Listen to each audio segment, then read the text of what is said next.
What's going on, guys? It's Frito here for your Overwatch. The matchmaking blog part 2 is massive, covering a ton of subjects. Let's jump into it. Welcome back, heroes, for part 2 of our matchmaking series. In part 1, we talked about how matchmaking works. It's an incredibly complex system that needs to consider many different inputs to make every single game feel as fair as possible. For part 2, we're going to address some community concerns regarding the matchmaker from the perspective of the competitive game mode. Let's get into it. I start off with a too long didn't read section, thank goodness. Bullet points for those of you who don't want the most in-depth explanation you've ever heard. 1. Your ranked games are formed based on your internal matchmaking rating, or MMR, regardless of your displayed skill tier. MMR changes based on the result of each match, with the amount of MMR you gain or lose depending on several factors like how highly rated your opponents were or how recently you last played. This is an important note and the reason why sometimes you can have a positive win record but not be going up. This example I'll give shouldn't happen because the matchmaker wants to put everybody from the same rank together in a given game, which is maybe your expectation. But let's say you went 7-0, got a replacement, but you didn't go up in rank. It's possible that you as a plat player just stomped on bronzes for 7 games. And because those players were of much lower skill than you anyway, just beating them isn't good enough. It's about the gap between your skill and the skill of your opponents. And on the other hand, too, if you're getting pulled into higher MMR games and losing, you might even be able to go negative and keep your rank. That's all incredibly confusing, and well, when you don't give information to the players, none of this is intuitive at all. And we're only on the first bullet point. On to number 2. Our team is aware some community pain points with competitive and matchmaking. We have a set of improvements coming to matchmaking, and we're also working on updates to the competitive system. Point number 3. For competitive play in Season 3, we'll reduce the number of wins between competitive updates from 7 to 5, or from 20 to 15 losses. For our matchmaker, we're implementing role delta changes that will match similarly ranked players within each role. And last, Season 4 will include additional information about your current wins and losses on the competitive update screens. Our team has begun work on longer-term features and updates for both the matchmaker and competitive game mode, and we look forward to sharing more of those plans in the future. The blog post goes on. Here's what we're currently seeing in ranked. We've seen your feedback on matches with wide skill variation, and we want to talk about a few reasons that could be happening, as well as our plans to address your concerns. We allow players to group together even when there's a difference in the MMR between party members, and this is a major source of wide skill disparities in matches. We're working on some changes that will match parties with similar MMR disparities together more frequently, which we expect to noticeably reduce how often we make wide matches. This will make it much less likely for a solo player or party with a narrow skill disparity to end up in a match with a wide skill disparity. Often matches with a wide displayed skill tier difference still look very close when looking at the difference in MMR between the two teams. You know, MMR, that invisible number none of you can see, but we can? It's always close. Okay.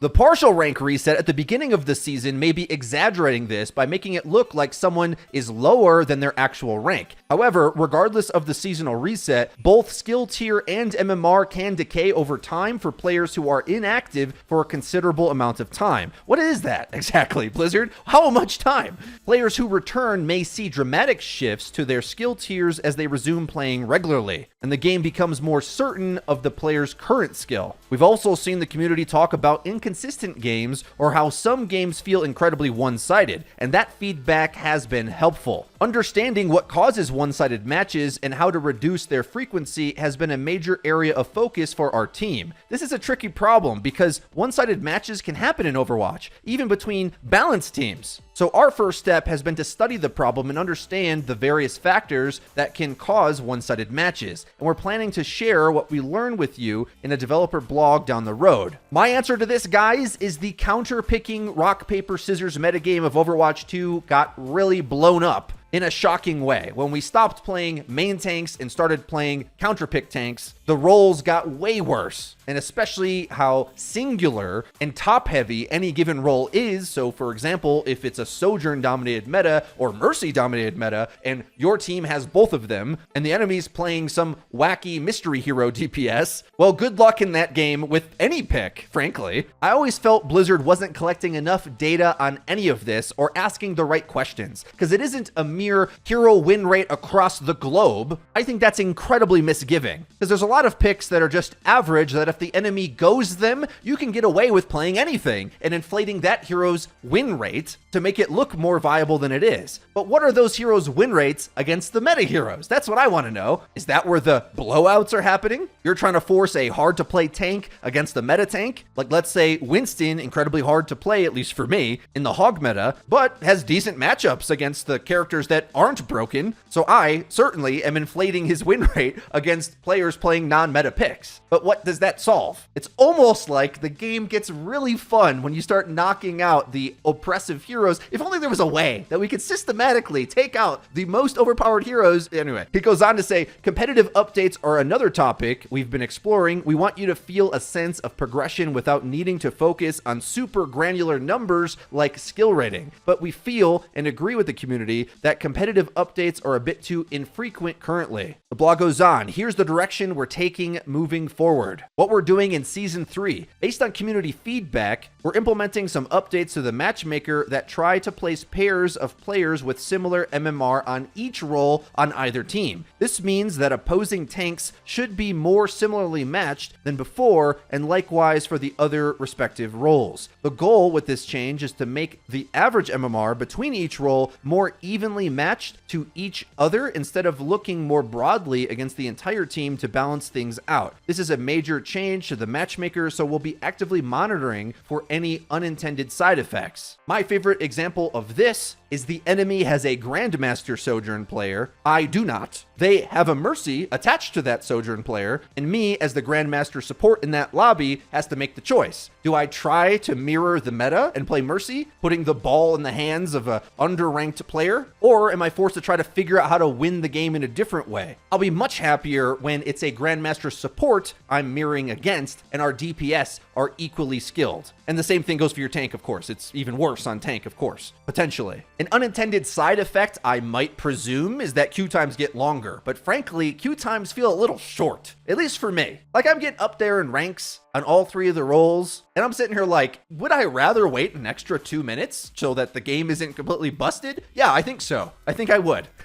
Now, not everybody agrees with that, but it was my feeling that they widened the gaps of acceptable matches in order to get the queue times lower. And well, of course, that's going to make for a lopsided experience. And at least that's anecdotally what a lot of us feel. If it needs to select the right role at the same rank, or at least biases towards that, it could just slow down the system. The blog post goes on, we've seen feedback that having to play as many as 26 matches to get an update has been discouraging for players. You think? Takes a long time, Blizzard. Not to mention when you add the decay part of it, and you need multiple updates in order to get to where you were. Anyway, starting with Season 3, you'll now get a competitive update with every 5 wins and 15 losses. In the mid-season patch for Season 3, we've also updated the UI, so information about your progress toward a competitive update will always be viewable. I'm not sure what information they plan to include with that, because they already, show you how many wins you've had. Short of telling you what direction you're going in terms of rank, I'm not sure what they mean here. More information would be better, I think. He says, also beginning with our mid-season patch, top 500 players will see their top 500 leaderboard rank updated after every match rather than in competitive updates. What we're doing in the near future. We've heard your feedback and confusion around seasonal rank decay and rank resets. Starting with Season 4, we're planning to remove seasonal competitive rank resets in all current and past seasonal rank decay. We'll continue to build out competitive updates in Season 4 when we add information about your current wins and losses to the competitive update screens. We're hoping this additional context will help you better interpret changes to your skill tier and division in the update. We're also looking into possible ways to provide you with more information about the matchmaking quality of your game. Oh, that's interesting. So they're not directly saying they're going to do the Overwatch 1 model, which was show you the average SR in the lobby, which if you know what your rank is, and you can kind of do some quick maths, 2 plus 2 is 4,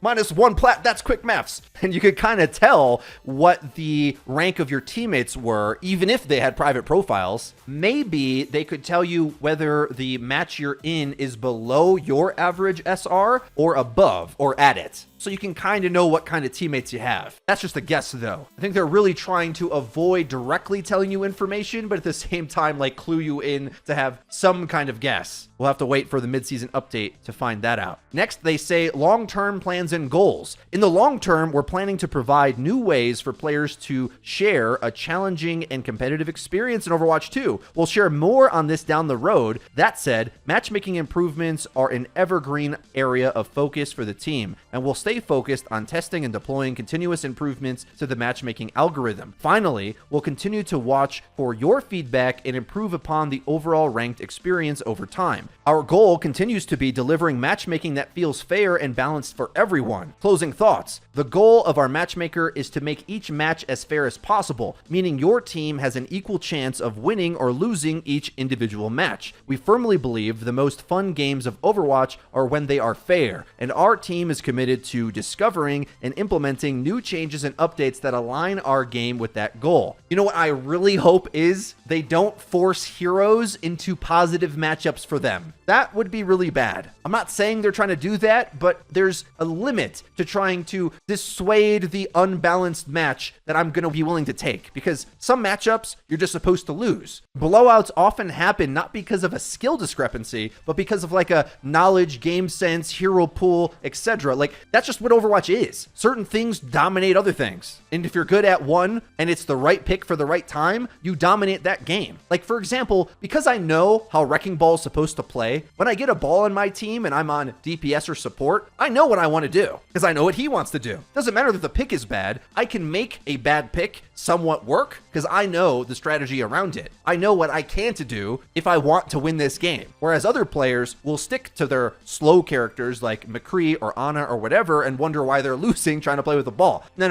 You got to pick mass mobile characters to have a chance and flank with him, ignoring their front line. Now, in Overwatch, there's lots of things like that, where there's a bunch of strategies that are probably more viable than you think if you just know how to commit to make them work. But most players just sort of gravitate towards what's most forgiving, like Hog and Orisa in the last patch. Anyway, I guess this is just my way of blaming the Overwatch community for not knowing the game well enough to not get rolled. Like, send in your rolls to the Google form linked in the description so we can start reviewing your guys' gameplay. A lot of times it's just you did the wrong thing in that situation, and that's why you get rolled. You keep staggering, you pick the wrong heroes. That's just how Overwatch works. The matchmaker's not going to fix that. In no way. Because it happened in Overwatch 1 as well. It feels worse in 2 because there's less corny things that you can just pick and sort of like auto-survive. Overwatch 2 is more skill dependent. And if your teammates or you are lacking skill sets in a matchup, well, there's no gaps to enact skill, and the enemy skill is just going to hit you in the face over and over again until you're spawn trapped and lose a push game in 3 minutes. Moving on, they say Overwatch 2 is a continuously evolving experience with new game mechanics, new heroes, and new maps to explore. This also means we need to provide a constantly updated experience that can deliver the fairest possible matches through effective changes to how our matchmaker works and through clear communication with all of you. We look forward to seeing you all on the battlefield, and there's a rather extensive frequently asked questions list here, which I'll get into in a second. I'll just say, yeah, I don't like the Overwatch 2 matchmaker either. I look forward to these changes, especially the one-to-one comparison with the roles. I hope that works as well as intended, but I also think in this blog, they're kind of teasing towards other competitive experiences. They had said tournament mode was going to be coming, then not for a while. Maybe there's something else as well. I think ranked shouldn't be the be-all, end-all, and I'm looking forward to events in the game to play. I think that would be a big boost because the solo queue ranked meta is always going to be limited to the format and the balanced state of the game. Now onto the frequently asked questions. Question: do you deliberately place players in winners and losers queue? Answer: there is no winner or loser queues in Overwatch. Your current MMR is the only thing the matchmaker takes into consideration when forming your matches. The matchmaker doesn't force a 50% win rate on anyone, nor do we favor certain players over others. This is a little bit disingenuous though, and a bit of a slick answer from them, because I think a reality of how the math works out on this is that while they don't want individual players to have a 50% win rate, they certainly want each match to have a 50% win rate, right? So as you keep winning and say go on a win streak, you're more likely to raise an MMR, and thus your matches are naturally supposed to be harder over time because you're gaining MMR. So you're expected to have to perform higher. So that's kind of a natural occurrence where you feel like, oh, I'm good at this game, reach a new rank, then the matchmaker makes your matches harder to adjust, then you start losing and you're like, hey, what the heck, Blizzard? Well, you need to learn how to have consistency at that new rank. is usually what it is. And also, especially if you're a higher ranked player, there's only so many players to go around. So as that's happening, what I just described, and there's maybe hundreds of players queuing in top 500 at a given time, it's going to kind of flip-flop who's on whose team, and it can feel like you win-lose. Because really, it wants you to win half the time by design. That's what a matchmaker is aiming to do. That's kind of what they say at the second part of this answer. At its core, our matchmaker is a mathematical formula used to place similarly ranked players together in a match with the goal of creating as fair of games as possible, which,